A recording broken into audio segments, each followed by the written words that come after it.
On this glorious late summer's day, we've come to the peaceful and beautiful Derwent Valley. That's right, but had we been here 110 years ago, just to my left, there would have been a bustling village of 1,000 or more people engaged on building the wonderful dams and reservoirs which were constructed to provide water to the people of Sheffield, Leicester, Nottingham and Derby. So let's go and explore what remains of that village. Birchinlee village existed between 1901 and 1914. And in this video, we're going to delve into the lives of the people that lived and worked there. We're going to resurrect some of their names and some of the events that happened to them. We're also going to explore the remains of the railway that was built in order to support the building of the dams, but was also used by the residents of Birchinlee in their everyday lives. So join us on this path to the past. So today we're in the Peak District, about 15 miles west of the city of Sheffield. We're on the western side of the Upper Derwent Reservoir. If we look at this 1901 map, there's nothing on this ground. The same goes on this 1919 map. Yet between those two dates, this was the scene at Birchinlee. So we're going to begin our exploration on the northern side of the village. So right behind us here, there was a hospital where any navvies who got injured whilst constructing the dams and reservoirs could receive treatment, but they had to pay a fee because remember, these were the days before the National Health Service. And by delving into the archives, we can find out a little bit more about two people who were treated here. A labourer by the name of George Smith, who unfortunately lost his hand in 1903, and a W. Woodhouse, aged 25, who was injured when a stone struck him on the head, and he was removed to the hospital suffering from slight concussion of the brain. And in 1913, one of the elderly workmen was involved in an accident on the railway. We'll investigate in a little while. Had to have his arm amputated in the hospital and then removed to a further hospital in Sheffield. And at the other end of the village, there was an infectious diseases hospital, and that was to try and control the spread of smallpox and scarlet fever. We found this report from 1905 about 10 of the workmen's children already being isolated in that hospital with scarlet fever. So careful the water authorities in stopping the spread of diseases. When new people came to the village, they had to be kept in isolation for a week or two. One, to check they didn't have any infectious diseases, and two, to check they were of the right character, not to spread bad morals around the village. In fact, talk about industrial injuries, we don't have any record of how many people were injured in the construction of the dams and the reservoirs. We do know that 18 people were killed over the course of about 14 years. Now that might sound shocking to modern minds, but actually this was a model of safe working practices for the time between about 1902, 1915, 1916. Now you might wonder if some of these stones are part of the old village, but most of it was made out of tin. It was famously known as Tintown.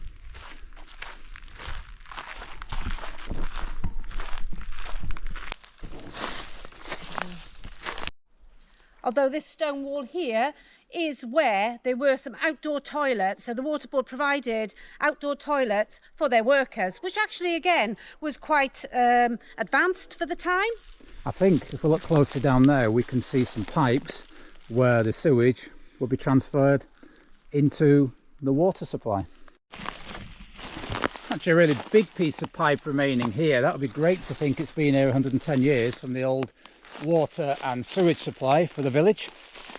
And the holes here where the sewage from many of the workers from Tintown would go out and in to the valley below. And if we come over here and look closely, do we have any more? We have this bolt in the ground here, part of the toilet block construction.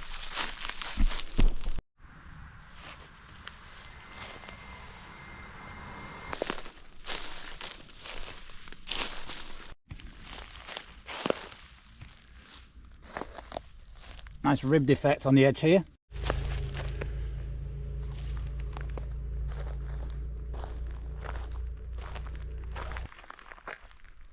So along this road that we're walking along now were the huts for single men.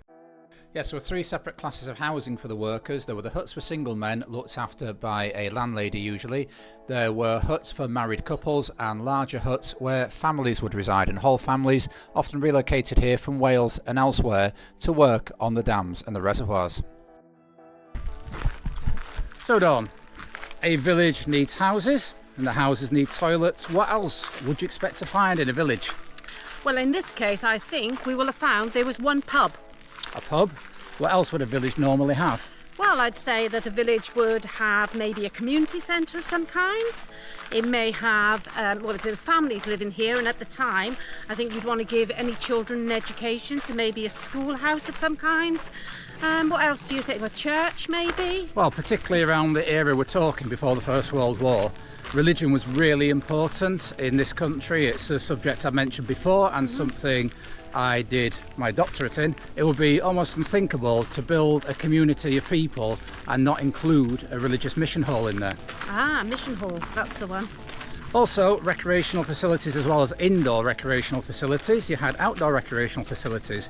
I'm going to dig down into the archives and see if I can find accounts of the Birchinlee football team and the Birchinlee cricket team playing their matches against local sides. So it seems that it was quite a thriving community that lived here during that period.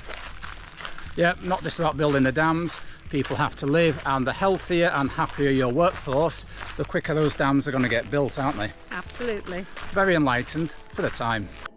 So it just so happens that Birchinlee is one of the best documented of the Tintown Navvy workers' villages of the time, thanks to this man, G. Eustace Sutton, who was the Navvy missioner. In a book he wrote about his experiences there, he talked about the importance of educating the children, and the schoolroom was highly praised by inspectors. He described the decent quality accommodation that families were afforded by the water board, and despite the fact there was an on-site policeman, nobody was ever arrested and put in the cells. Yes, we found plenty of accounts of sporting activities. In fact, the local football team beat many of the teams in Sheffield, won leagues and cups, and many accounts of horticulture, concerts, everything going off to keep the people amused and occupied outside of work time. You'd also need all sorts of shops, places to have your hair cut, places to buy cloth to make clothes, places to buy your fruit and veg, and anything you could not get in this village, you could hop on the train and go to the nearby town of Bamford, a couple of miles down the valley. We can see here the grocery shop run by the Gregory brothers. And if you had a mind to, like I did, you can go on the 1911 census and you can find out in more detail the lives of the people living and working in Birchinlee at the time. This is the census return for Eustace Sutton, the missioner I mentioned earlier. His wife tragically died in 1907, but he carried on living there with his children, and he was later buried alongside her in the church at nearby Bamford. In fact, most people who died at Birchinlee were originally located in the church at Derwent, but that was flooded in the 1940s, so all the graves were reinterred at Bamford, including Mr. and Mrs. Sutton. If you're enjoying the content on this video, please consider giving it a like. And if you'd like to consider subscribing, it's absolutely free. We're a new channel on YouTube looking to expand and bring you videos about all types of history.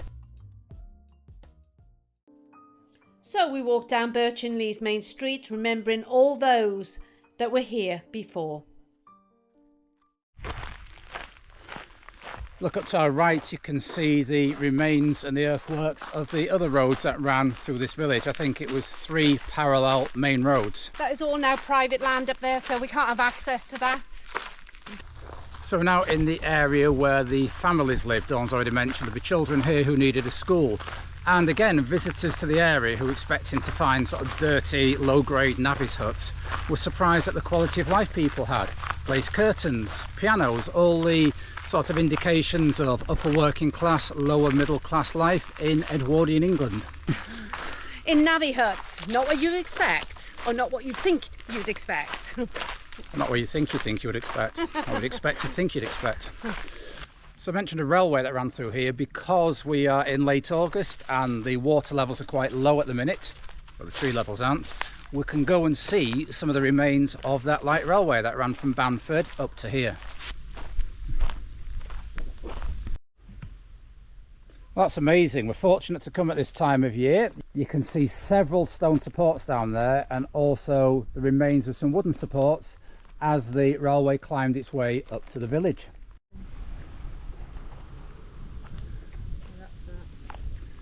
So following the line there, we've got the track bed right in front of us here, curving round up to the village. to our left here. An amazingly atmospheric place this. It's not often you see a submerged railway. It was submerged because it fulfilled the job in supporting the building of the reservoir to the left, and its fate was to be submerged beneath that very reservoir. Let us know if you know of any other examples of submerged railways that are intermittently visible through the year.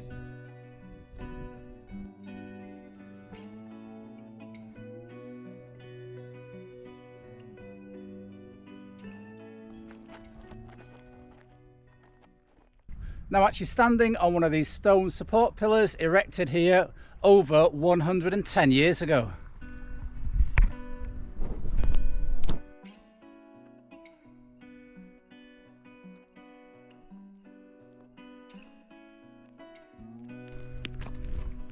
I think it's amazing you can get down to these.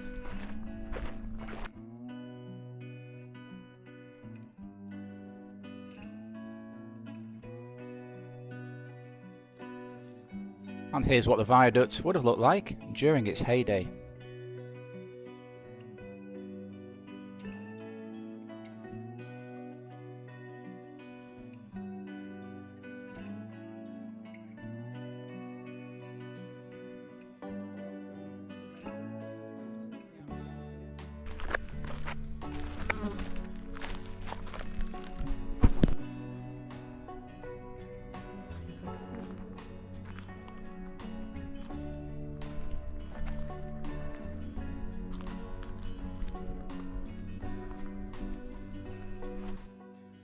The stone to build the Howden and Derwent dams was quarried at Bowl Hill and nearby Grindleford. It was taken up a plane, which you can see here, and there were special sidings organised at Bamford railway station. The Bamford to Howden line ran for 7 miles, finishing just the other side of where the Howden dam was built. Quite an undertaking, taking all this stone up to where it needed to be. There was even a signal box near Derwent, which you can see here. We're now going to follow what we can find of the track bed and see what lies up ahead. Barbecue? You reckon? A later construction there. Oh yeah, this. We do have this retaining wall in front of us.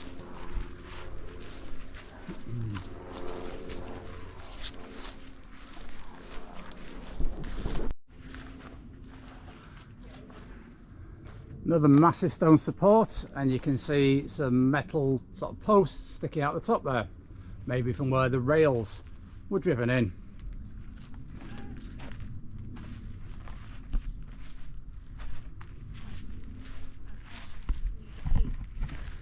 So you can see the line curving round there, more wooden posts here, and then these stone pillars. Behind me here is Howden Dam, and this was the first of the dams. As you can see today, the water's very low. Yes, we've read before this reservoir was constructed, the valley from one side to the other was about 20 yards. It's said a good stone's throw. It should actually be a little bit more than 20 yards, wouldn't it?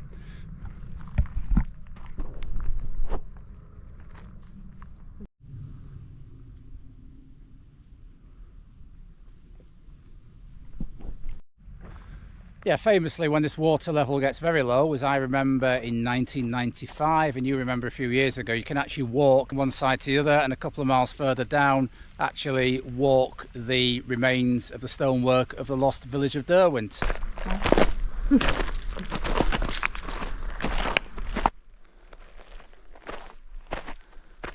So it looks as if we've got the embankment. We can see the railway supports there. Railway possibly coming along through here. But actually a little bit of a cutting there. It's wonderful to walk along the track bed that once would have been very busy. Yes, I think there were 3 or 4 trains a day ran up and down from Bamford to here, bringing in stone, and also were used by the residents of Birchinlee, as we'll mention in a minute. So yeah, you can definitely see the cutting here where the railway went further along, possibly all the way up to Howden Dam, because you need to transport the stone up there to build that massive piece of engineering. Yep, definite track bed there. Let's walk along the old track bed and see if we can find any evidence for the old railway. Probably not. It was a light railway and it was decommissioned over 100 years ago. Oh. What's that? A pot? It's like a piece of piping there, quite substantial. Wonder what the history of that piece of piping is. Do they look like stone steps there? Yeah. Possibly some steps leading from the line up into the village.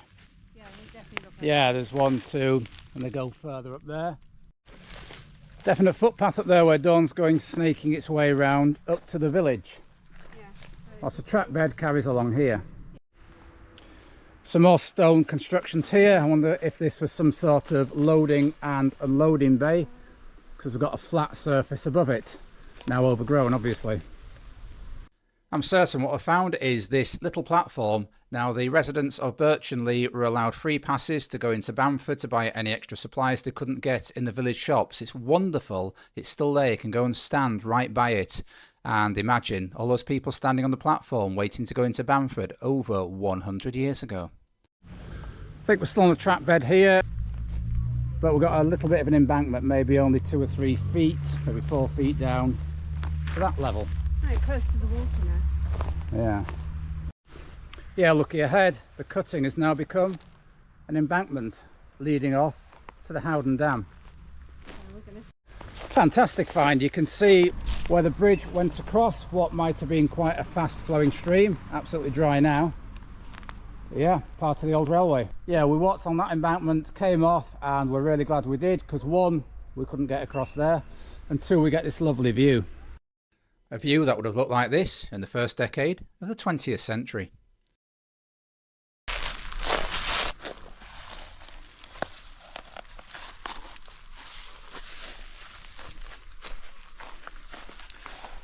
Well, we've been here dozens of times in the past, haven't we? Yeah. I've never seen this. I think we'll get up on the other side.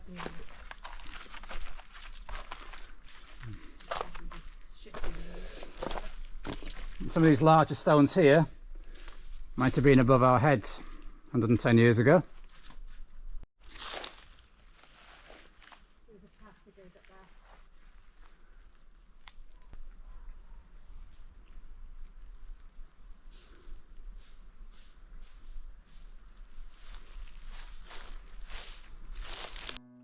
So all the way up the line to Howden Dam, the first of the 2 dams to be opened in 1912, and because the water level is low, we can see some quite significant remains of the end of the railway line.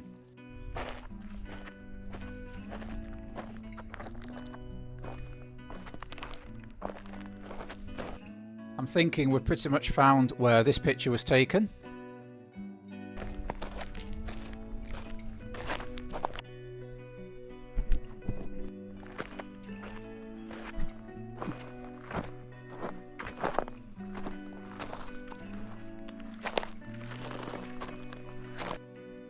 It's really easy to visit the upper Derwent Valley and be awestruck by the magnificence of the dams.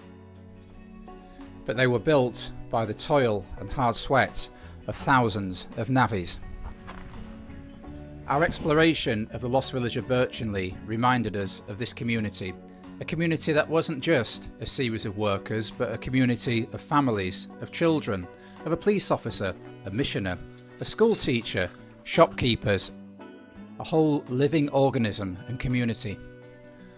The people who lived in Birchinlee had multiple identities. Yes, they were workers, but they were also footballers. They were also school teachers, children.